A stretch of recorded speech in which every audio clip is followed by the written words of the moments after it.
no ar novamente o nosso podcast Comer Bem Pode. E hoje eu tenho o prazer de entrevistar a doutora Agatha Christie. Nós vamos conversar um pouquinho sobre intolerâncias alimentares. Muito obrigada por sua presença. Eu que agradeço, Paulo, o convite. Muito obrigada.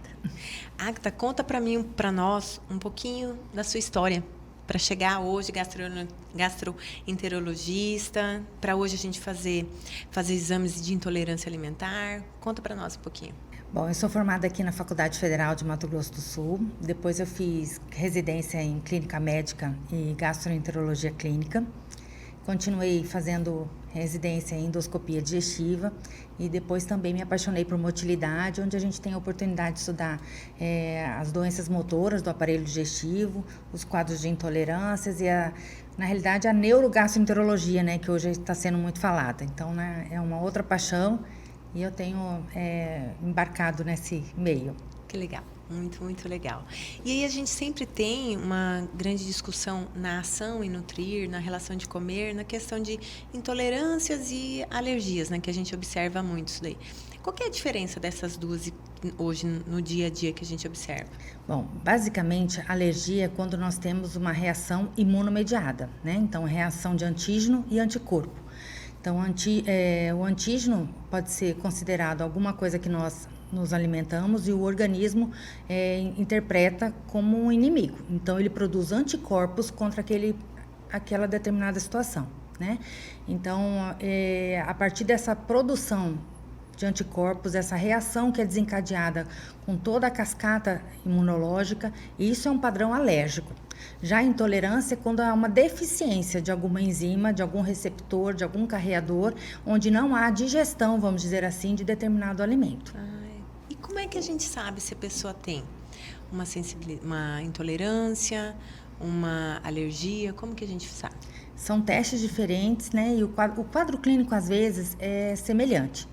Mas, normalmente, os quadros de alergia, eles começam numa idade muito pequena. Então, são crianças, né? Então, por exemplo, talvez falando em intolerâncias e problemas digestivos, talvez o que a gente mais conheça é a doença celíaca, né? A doença celíaca é uma intolerância permanente ao glúten, é uma reação imunomediada e os primeiros sintomas eles aparecem quando a criança começa a introdução da alimentação com cereais, com grãos, ou seja, com o glúten.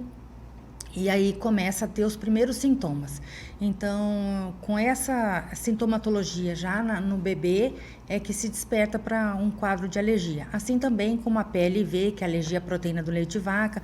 Então, já desde a criança, iniciando com a fórmula, ou às vezes até o leite materno, mas a mãe se alimentando de leite normal, e a criança começa a desenvolver quadros de diarreia, sangue nas fezes, cólicas. Então, isso é um quadro alérgico. Já as intolerâncias, elas normalmente são adquiridas, né? Então, a gente passa com o envelhecimento, produzir menor quantidade de determinadas enzimas, ou até mesmo, não quer dizer que é só uma coisa de idoso, pode ter crianças intolerantes também, mas é uma reação diferente, não desencadeia a cascata imunológica. E hoje, por exemplo, se alguém em casa sente estufamento abdominal, ele vai até o médico. Quais são os exames que faz? Como que você consegue fazer o diagnóstico? O que a pessoa vai... É assim, os sintomas mais típicos, né, de intolerância são distensão abdominal, então barriga estufada, inchada, pode ter quadros de diarreia, de alteração das fezes, as fezes podem ficar só amolecidas, às vezes as fezes são explosivas, né? Existe uma urgência, às vezes, evacuatória, ou seja, a pessoa tem que sair correndo para ir ao banheiro, porque ela tem medo de evacuar na roupa. Muitos gases, né, que a gente chama de flatulência, aquele barulho na barriga, pode ser por formas de arrotos, eructações. Essa é a sintomatologia mais comum que faz nos pensar que tenha um quadro de intolerância. Então, e baseado nisso, a gente conversa lógico, tem um atendimento clínico e podemos lançar mão de alguns exames que nós temos no mercado. A gente tem desde testes, por exemplo, com a lactose, nós temos os testes sanguíneos e temos os testes respiratórios. Pensando em doença celíaca, porque apesar de ser diagnosticado em crianças, não, adultos também podem ter com diagnóstico tardio. Então, às vezes, passou a vida inteira sentindo um mal-estar, achando que aquilo era normal, às vezes com um quadro de dor de cabeça, com um cansaço, uma sonolência, uma indisposição permanente, e a gente se surpreende ainda fazendo o diagnóstico tardio. Então, existem anticorpos que a gente dosa com exames de sangue. Então, a gente tem um arsenal terapêutico grande. E, por exemplo, quando a gente fala em intolerância, a gente tem algumas intolerâncias que a gente observa bastante também a frutose, né? Como que a gente faz o diagnóstico? Como que é feito? A grande parte das intolerâncias, então, principalmente a intolerância à lactose, à frutose, ao frutan ou frutano, né? Que é um componente do trigo que está relacionado com a doença celíaca. Aliás, a intolerância ao glúten não celíaca, nós podemos fazer com o teste respiratório. O teste respiratório é um teste que é fácil, pode ser feito em crianças, até crianças que não sabem assoprar. Nós tem máscaras que se adaptam, onde o paciente faz uma dieta no dia anterior, aí ele vem ao consultório, né, à clínica, fazer o teste, e é dado para ele um aparelhinho que assopra. Então, ele assopra, começa do zero. Aí, baseado na intolerância que nós vamos estudar, nós vamos dar o substrato específico para aquele teste. Então, por exemplo, se a gente vai estudar a lactose, a gente vai fornecer a lactose. Se nós vamos estudar a frutose, nós vamos oferecer a frutose.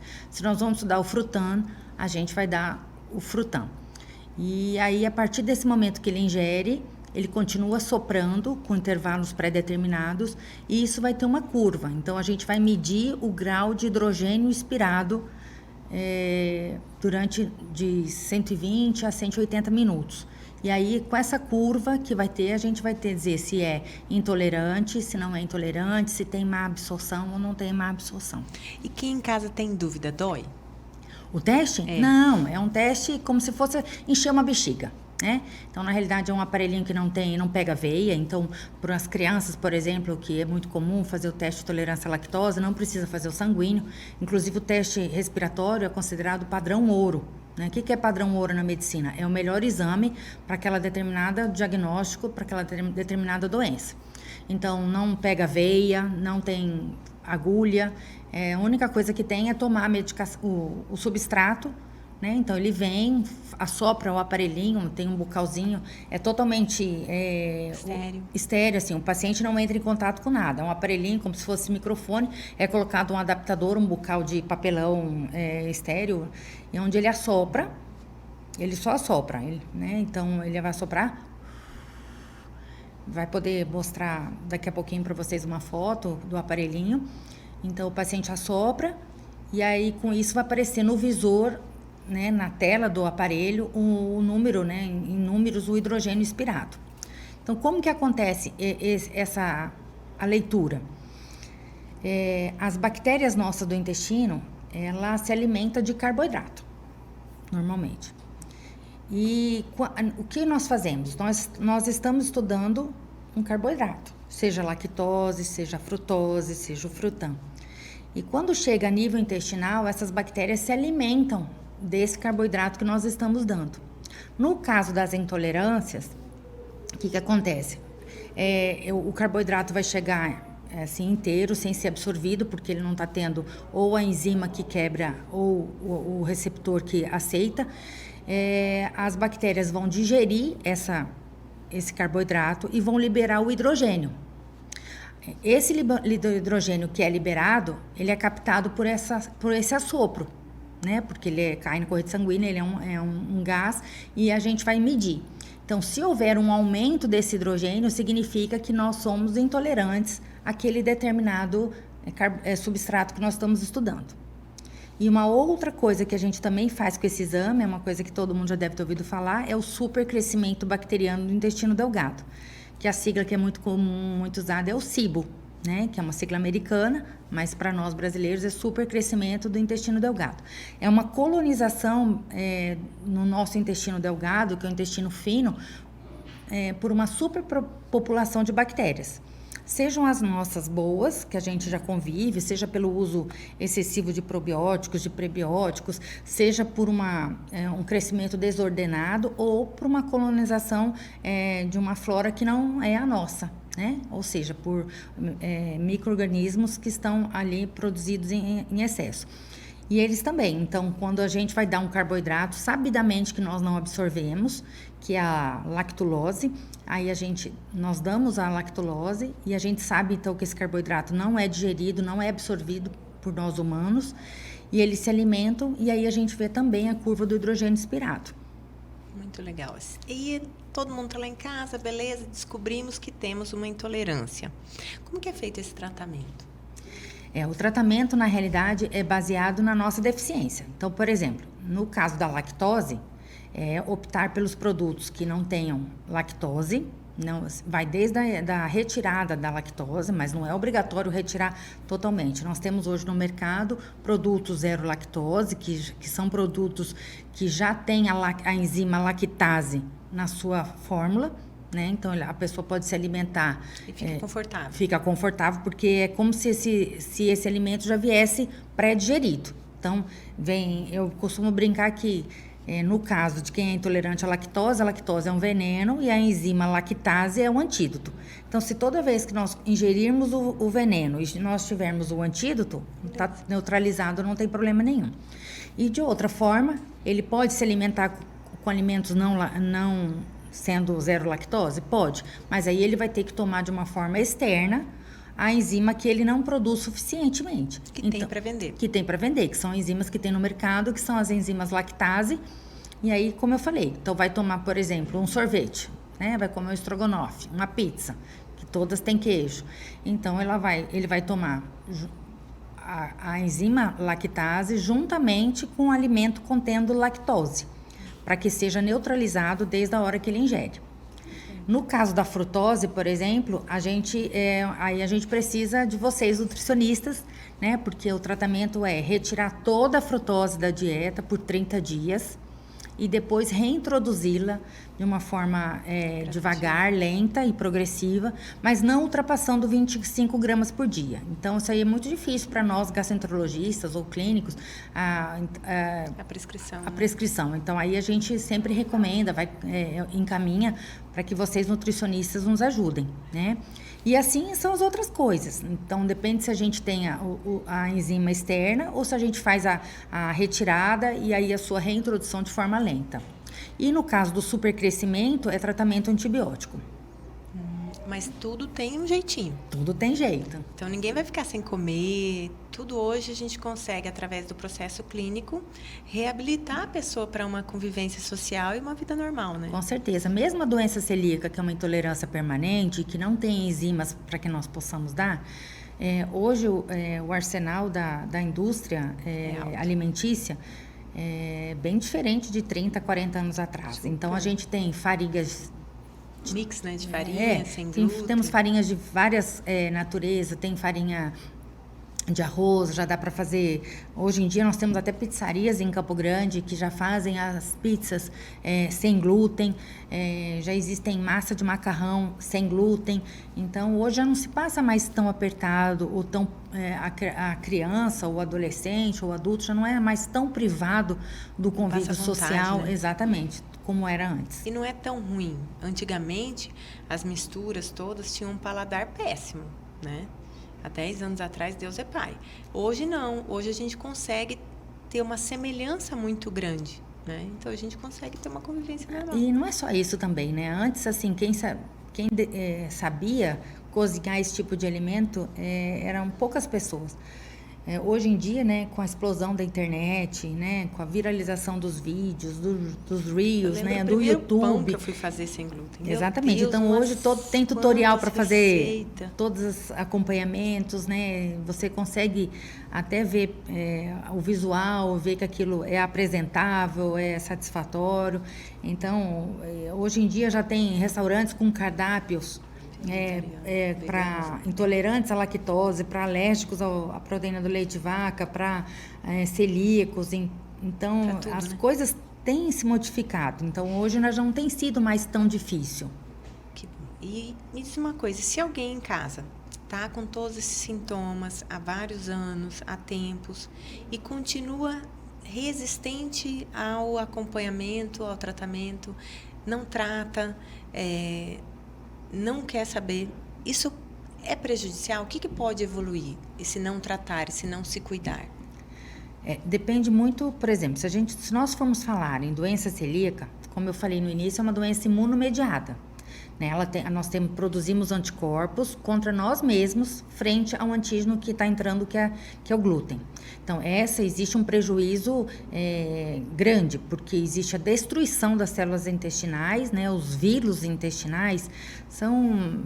Vou falar de uma forma lúdica, como se fossem os prolongamentos assim dos meus dedos, né? São prolongamentos digitiformes, que são os vírus intestinais. À medida que há uma contínua ingestão de glúten e a produção de anticorpos, vão agredindo essas células intestinais, esses vírus, eles vão se destruindo e eles ficam como se fossem uma mucosa que a gente chama careca. Então, esses vírus ficam rentes. Então, isso aí faz com que não tenha absorção de alimentos, é uma síndrome de má absorção. Então, isso tem um prejuízo grande. As outras intolerâncias, ela não tem um prejuízo tanto quanto a doença celíaca, mas existe um prejuízo grande na qualidade de vida. Então, eu acho assim, muita ignorância a pessoa continuar com uma qualidade de vida ruim, se restringindo no que come, não querendo sair, não indo almoçar na casa de um filho, na casa de uma mãe, enfim, todo o convívio social é truncado porque onde ele vai, ele passa mal. Porque, por exemplo, uma intolerância à lactose, praticamente, da hora que a gente acorda até a hora que a gente vai dormir, grande parte dos alimentos contém lactose. Contém. Né? Então, assim, desde o café da manhã, aí é o lanche, aí todos os salgadinhos que possa ter, o convívio social de uma festa, todos os salgadinhos são feitos à base de leite de vaca ou de queijo, ou que tenha queijo.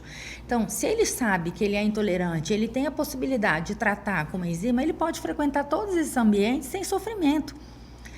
Né? Eu estou dizendo assim, fora, se não contar o prejuízo da saúde, pelo menos o prejuízo social, o quanto ele deixa de conviver ou deixa de ter uma atividade normal por conta do mal-estar que ele passa. Né? De muitas vezes a cabeça dura, né? Teimosia. Então, a gente pode viver, ter uma qualidade de vida excelente, hoje tendo todo esse arsenal. E o que a gente observa muito é que quantas pessoas não sabem disso e não buscam tratamento? Muitas vezes porque não sabe. Agora a gente já está esclarecendo. Tem esses sintomas, quem está em casa, vamos procurar ajuda. Procurar diagnosticar, tem tratamentos. Se for a frutose um pouquinho, sofre um pouquinho no começo com a dieta, mas depois também se libera. Mas é um sofrimento relativo, né, Paula? Porque assim, a partir do momento que foi feito o diagnóstico, ele já descobriu o que é que passa mal.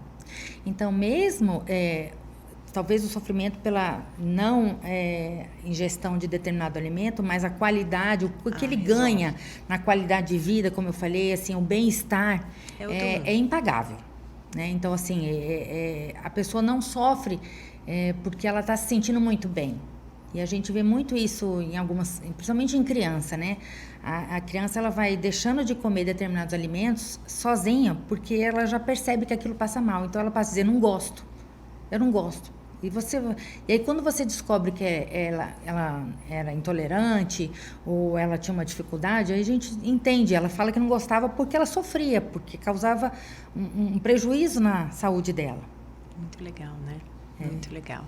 Gente, que diálogo, que aula, né, gente? Que aula, né? Isso é muito importante. E hoje a gente consegue, em praticamente todas as alterações do trato gastrointestinal, através de uma clínica, de uma avaliação clínica, tratar, né? As pessoas não precisam ter receio de ter todo o processo de tratamento e nem medo, porque muitas vezes que é o que a gente observa em relação ao dia a dia. E a Agatha, me diz uma coisa, o que você poderia dizer para quem está escutando a gente que encaixou nisso daqui tudo, que a gente pegou e conversou, para que consiga despertar aí todo esse olhar para dentro do trato gastrointestinal? O que eu acho que deve ficar assim, se você tem sintomas como esse que a gente conversou aqui, né? Barriga estufada, às vezes acorda com a barriga murchinha, chega no final do dia, tá bem estufada, né? As pessoas brincam que é um pandeiro, né? ou uma melancia, porque a melancia, quando a gente percute, tem aquele som oco, né? Bem timpânico. Se tem esses quadros de diarreicos com frequência, se tem às vezes até constipação, porque determinadas intolerâncias têm a constipação, né, o intestino preso, ou intercala um com o outro, muitos gases, sejam através de arrotos ou através de puns, né?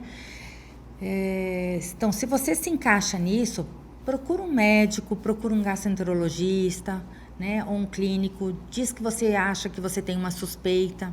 E até ter essa consulta, procura relacionar algum alimento que você sabe que ao ingerir você tem esse sintoma, né? Então, às vezes descobre, toda vez que eu como uma salada de fruta, eu passo mal. Outra coisa comum, é só tomar aquele suco de uva integral, né, que vem em garrafa, esses sucos de uvas, eu passo mal, eu tenho dor de cabeça, eu vomito, porque ele é altamente concentrado e tem um alto teor de frutose, então já levanta suspeitas, né? Toda vez que eu vou num rodízio de pizza eu passo mal. Por quê? Come vários pedaços, todas as pizzas têm queijo embaixo, né? É só tomar um sorvete em massa, uma casquinha de um sorvete, eu passo mal, né? Então, porque o sorvete é riquíssimo em lactose. Então, a gente vai ligando uma coisa a outra. Ou o contrário também, para a gente pensar no supercrescimento. É comer qualquer carboidrato, então, seja uma refeição com massa, seja com mandioca, com batata, esses carboidratos e tem esse estufamento. Então, isso levanta suspeita que a gente está diante de um quadro desse. Então, não sofra, não fique em casa, procure ajuda. Nós todos estamos aqui para ajudar. E o tratamento é simples, o tratamento é fácil, os exames não doem. E hoje em dia você tem a chance de buscar o teu cuidado. Muito obrigada. Deixa para a gente os seus contatos, seu Instagram, como que a gente te acha para ir. Eu estou na Clínica Tebet e meu Instagram é Agatha_Molinari. Eu acho que pode deixar aqui embaixo, né? Acho que talvez tenha algum link, alguma coisa. E eu estou à disposição para te ajudar. Tá bom? Muito obrigada. E hoje a gente finaliza esse podcast maravilhoso. Comer Bem Pode. Até o nosso próximo dia.